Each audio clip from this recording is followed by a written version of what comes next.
ಕರ್ನಾಟಕ ರಾಜ್ಯದ ಬೆಂಗಳೂರಿನಲ್ಲಿ ಮಾರ್ಚ್ 21ನೇ ತಾರೀಕು ಅಧಿಕೃತವಾಗಿ ಹೊಸದಾಗಿ ಹುದ್ದೆಗಳ ಅಧಿಸೂಚನೆ ಪ್ರಕಟ ಮಾಡಿದ್ದಾರೆ. ಸಾಕಷ್ಟು ಜನ ಕೇಳ್ತಾ ಇದ್ದಾರೆ ಬೆಂಗಳೂರಿನಲ್ಲಿ ಇದ್ರೆ ಕರೆದ್ರೆ ತೇಜ್ ಅಂತೇಳಿ. ಈಗ ಕರೆದಿದ್ದಾರೆ. ಫ್ರೆಶರು, ಅನುಭವ ಎಲ್ಲರೂ ಅಪ್ಲೈ ಮಾಡಿ.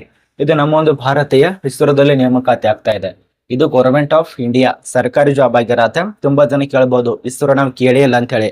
ನೋಡಿ, ಈ ಒಂದು ಇಸ್ರೋ ಹೆಸರು ಕೇಳಿರಬಹುದು. ಚಂದ್ರಯಾನ 3 ಚಂದ್ರ ಲೋಕಕ್ಕೆ ತಲುಪುತ್ತಲ್ಲ, ಆ ಒಂದು ತಯಾರು ಮಾಡಿದಂತ ಸಂಸ್ಥೆ ಇದೆ ಇಸ್ರೋ. ಅರ್ಥ ಮಾಡ್ಕೊಳ್ಳಿ. ಇದರಲ್ಲಿ ಕೆಲಸ ಮಾಡ್ಬೇಕಂದ್ರೆ ಪುಣ್ಯ ಆಗಿರ್ಬೇಕು, ಪುಣ್ಯ ಪಡೆದಿರ್ಬೇಕು. ಇದ್ರ ಬಗ್ಗೆನೇ ಚರ್ಚೆ ಮಾಡೋಣ. ಆದ್ರೆ ಈ ಒಂದು ನೋಟಿಫಿಕೇಶನ್ ತಿಳಿಸ್ಕೊಡೋಕ್ಕಿಂತ ಮುಂಚಿತವಾಗಿ ಒಂದು ಚಿಕ್ಕ ರಿಕ್ವೆಸ್ಟ್ ಏನಂದ್ರೆ, ನನ್ನನ್ನು ನಂಬಿ ತುಂಬಾ ಜನ ಇನ್ಸ್ಟಾದಲ್ಲಿ ಅಮೌಂಟ್ ಕಳಿಸ್ಕೊಡ್ತಾ ಇದಾರ. ನಾನು ಯಾವುದೇ ರೀತಿಯ ನಿಮ್ಗೆ ಅಮೌಂಟ್ ಕೊಡಿ, ಅಷ್ಟು ಕೊಡಿ, ಇಷ್ಟು ಕೊಡಿ, ನಾನು ಯಾವುದೇ ನಂಬರ್ ಎಲ್ಲೂ ಸೇರೇ ಮಾಡಿಲ್ಲ. ಬಟ್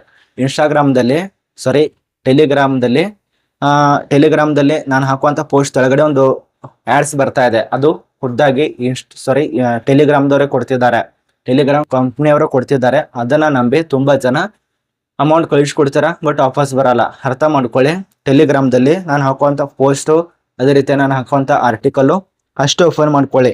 ಅದನ್ನ ಬಿಟ್ಟು ಅಷ್ಟು ಅಮೌಂಟ್ ಕೊಡ್ತೀವಿ, ಇಷ್ಟು ಅಮೌಂಟ್ ಕೊಡ್ತೀವಿ, ಯಾರಾದ್ರೂ ಅಮೌಂಟ್ ಬೇಡಿದ್ರೆ ಕೊಡೋಕೆ ಹೋಗ್ಬೇಡಿ. ಅರ್ಥ ಮಾಡ್ಕೊಳ್ಳಿ.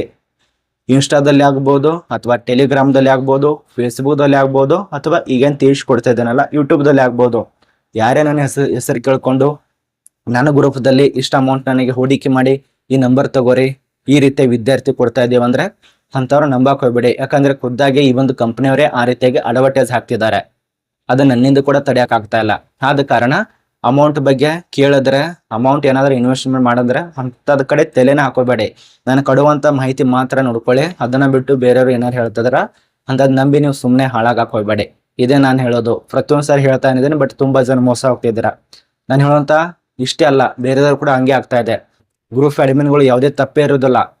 ಈ ಒಂದು ಕಂಪನಿಯವ್ರು ಹಾಕ್ತಿದ್ದಾರೆ. ಅದನ್ನ ನೋಡಿ ನೀವಿದ್ದವರು ಅಲ್ಲಿ ಹೋಗೋದು, ಇಲ್ಲಿ ಹೋಗೋದು, ಹಂಗ ಮಾಡೋದು ಮಾಡ್ತಾ ಇದ್ದಾರೆ. ಅದನ್ನ ದಯವಿಟ್ಟು ಮಾಡಕ್ ಹೋಗ್ಬೇಡಿ. ಇಷ್ಟೇ ವಿನಂತಿ. ಬನ್ನಿ ಈ ಒಂದು ವಿಸ್ತೃತವಾಗಿ ಸಂಬಂಧಪಟ್ಟಂತೆ ಮಾಹಿತಿಯನ್ನ ಚರ್ಚೆ ಮಾಡೋಣ. ಇದು ಅಧಿಕೃತವಾಗಿರುವಂತಹ ನೋಟಿಸ್ 21 ಮಾರ್ಚ್ 2026 ಇಸ್ರೋದಿಂದ ನೇಮಕಾತಿ ಆಗಿದೆ.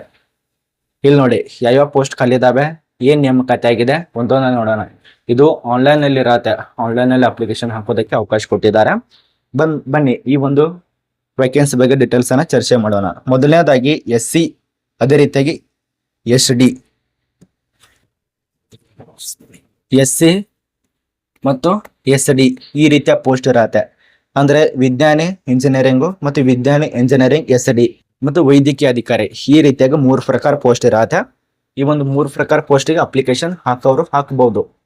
ಅಂದ್ರೆ ಹಾಕಿ ಯಾವುದೇ ರೀತಿಯ ಗೊಳ್ಳಲ್ಲ. ಅಧಿಕೃತವಾಗಿರೋಂಥ ನೋಟಿಸ್ ಅಜೆ ತಿಳಿಸ್ಕೊಡ್ತಾ ಇದ್ದಾನೆ. ಇದರಲ್ಲಿ ಈ ರೀತಿಯ ನಾನು ನಿಮಗೆ ತಿಳಿಸ್ಕೊಡ್ತಾ ಹೋದ್ರೆ ತುಂಬಾ ಲಾಂಗ್ ಆಗತ್ತೆ. ನಾನು ಹೇಳುವಂತ ಪಾಯಿಂಟ್ಗಳು ನಿಮಗೆ ಸಿಗೋದಿಲ್ಲ ಬೇಗ. ಇದಂತೂ ರಿಲೀಸ್ ಆಗಿದೆ, ಟೆನ್ಷನ್ ತಗೋಬೇಡಿ. ನಾನು ಆರ್ಟಿಕಲ್ ಕೂಡ ನಮ್ಮ ಟೆಲಿಗ್ರಾಮ್ ಗ್ರೂಪ್ ನಲ್ಲಿ ಕೊಟ್ಟಿದ್ದೇನೆ, ಚೆಕ್ ಮಾಡ್ಕೊಳ್ಳಿ. ಈ ಒಂದು ಇಸ್ರೋ ಬಗ್ಗೆ ನಾನು ನಿಮಗೆ ಬೇಸಿಕ್ ಆಗಿ ಚರ್ಚೆ ಮಾಡ್ತೇನೆ. ಇದಕ್ಕೆ ಅಪ್ಲಿಕೇಶನ್ ಹಾಕೋದಕ್ಕೆ 12 ಏಪ್ರಿಲ್ 2026 ತನಕ ಮಾತ್ರ ಅವಕಾಶ. ಪ್ರಾರಂಭ ಡೇಟು 23/3/2026 ಸ್ಟಾರ್ಟ್ ಆಗತ್ತೆ. 21ನೇ ತಾರೀಕಿಂದ ರಿಲೀಸ್ ಮಾಡಿದ್ದಾರೆ. ಇನ್ನು 23ನೇ ತಾರೀಕು ತನಕ ವೇಟ್ ಮಾಡಿ. 23ನೇ ತಾರೀಕು ಆದ್ಮೇಲೆ ಮಾರ್ಚ್ 23ನೇ ತಾರೀಕು ಅಪ್ಲಿಕೇಶನ್ ಸ್ಟಾರ್ಟ್ ಆಗತ್ತೆ. ಅಪ್ಲಿಕೇಶನ್ ಹಾಕಿ. ಅದೇ ರೀತಿಯಾಗಿ ಅಪ್ಲಿಕೇಶನ್ ಶುಲ್ಕ ಇರತ್ತೆ. ಅದೆಷ್ಟಿರತ್ತೆ ಮುಂದ್ಗಡೆ ನೋಡೋಣ. ಅದು ಪಾವತಿ ಮಾಡೋದಕ್ಕೆ 12/4/2026 ಕೊನೆಯ ದಿನಾಂಕ. ಇದು ಡೇಟ್ ಬಗ್ಗೆ ನಿಮಗೆ ಕ್ಲಿಯರ್ ಆಗಿ ಗೊತ್ತಾಯಿತು. ಇನ್ನು ಆಯ್ಕೆ ವಿಧಾನದಲ್ಲಿ ಪರೀಕ್ಷೆ ಇರೋದಿಲ್ಲ ಅಂತಲ್ಲ, ಪರೀಕ್ಷೆ ಇದೆ. ಲಿಖಿತ ಪರೀಕ್ಷೆ. ಇಂಥ ಒಂದು ಉನ್ನತ ಸಂಸ್ಥೆಯಲ್ಲಿ ಪರೀಕ್ಷೆ ಇಲ್ಲ ಅಂದ್ರೆ ಹೆಂಗೆ ಹೇಳಿ? ಅದು ವಿಜ್ಞಾನಿ. ಪರೀಕ್ಷೆ ಇಲ್ಲ ಅಂದ್ಮೇಲೆ ಲಂಚ ಕೊಟ್ಟು ಹೋಗ್ತಾರೆ, ಅಮೌಂಟ್ ಕೊಡ್ತಾರೆ, ಮುಗೀತು. ಅಲ್ಲಿ ಏನು ಗೊತ್ತಾಗಲ್ಲ. ಹೆಂಗ್ ಮನಸ್ಸಿಗೆ ಬರತ್ತೆ ಹಂಗ್ ಮಾಡ್ಕೊತ ಹೋಗ್ತಾರೆ. ಅಂದ್ರೆ ಆ ಒಂದು ಸಂಸ್ಥೆ ಇದ್ದು ವೇಸ್ಟು. ಇದಕ್ಕೆ ಪರೀಕ್ಷೆ ಬೇಕಾಗತ್ತೆ. ಪರೀಕ್ಷೆ ಕಡ್ಡಾಯವಾಗಿ ಬೇಕಾಗತ್ತೆ. ಪರೀಕ್ಷೆ ಸಂದರ್ಶನ ಇದು ಪಾಸ್ ಆಗಬೇಕು. ಇನ್ನು ಅರ್ಜಿ ಶುಲ್ಕದ ವಿಷಯ.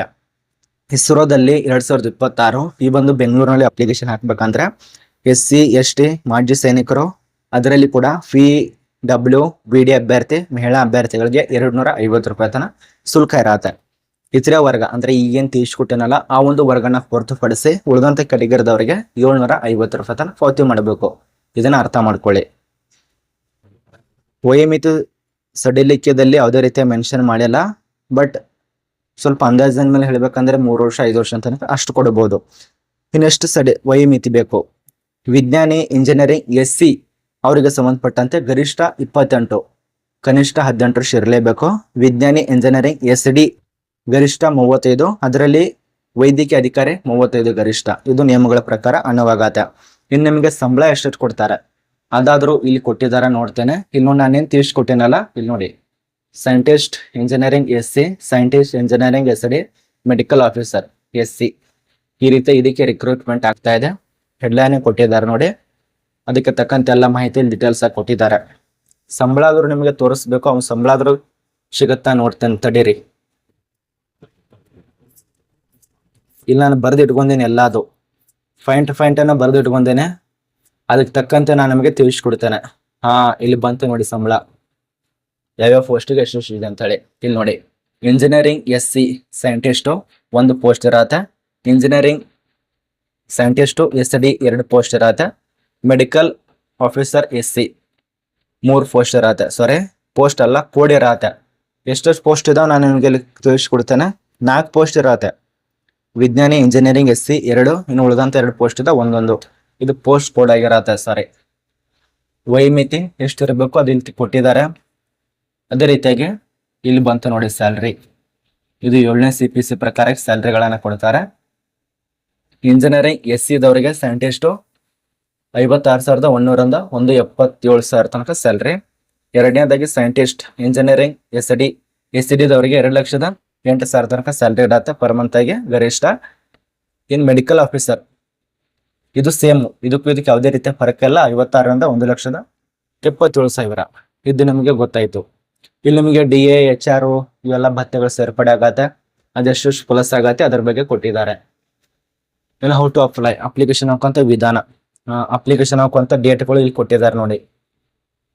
ಯಾವಾಗಿನ ಸ್ಟಾರ್ಟ್ ಆಗತ್ತೆ 23ರಿಂದ 12/2/2024 ತನಕ. ಇಲ್ಲಿ ಅಪ್ಲಿಕೇಶನ್ ಹಾಕುವಂತ ವೆಬ್ಸೈಟ್ ಇದು, ಇಸ್ರೋದು ಅಧಿಕೃತವಾಗಿರುವಂತ ವೆಬ್ಸೈಟು, ಇದನ್ನ ತಿಳ್ಕೊಳ್ಳಿ. ಇನ್ನು ಏನು ವಿದ್ಯಾರ್ಹತೆ ಆಗಿರಬೇಕು, ವಿಜ್ಞಾನಿ engineering SD ದವರಿಗೆ BSc BA BTech MTech PhD MSc ME ಇದಾಗಿರ್ಬೇಕು.